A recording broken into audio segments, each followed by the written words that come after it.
update you on our new celebrity president who sat down last night with David Muir for his first official interview since taking office. The president will be happy to know his ratings were very good. He almost did as well as The Bachelor. That is true.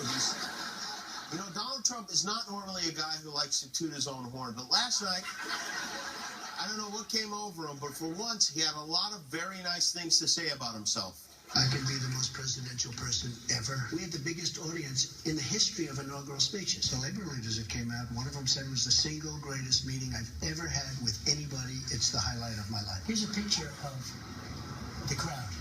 Now, the audience was the biggest ever. That speech was a home run. It was the biggest standing ovation since Peyton Manning had won the Super Bowl, and they said it was equal. One thing this shows is how far over they go here.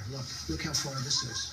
This goes all the way down here, all the way down. They said it was one of the great speeches. They showed the people applauding and screaming. I've had a wonderful life and wonderful success. People loved it. They loved it. They gave me a standing ovation for a long period of time. When you look at this tremendous sea of love, I call it a sea of love. Thank you very much. Thank you, David. He calls it a sea of love.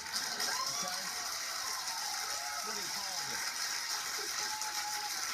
Wow, it was quite a sit down. At one point, I have to say, it became downright menacing at one point. David Muir asked him if he thought denying help to Syrian refugees would result in more anger from Muslim communities, and his response, you know, I know people have been saying Trump sounds like a supervillain sometimes, but last night he sounded so much like a supervillain.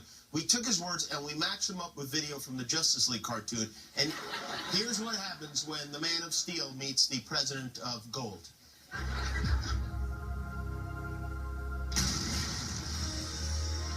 I know you're a sophisticated guy.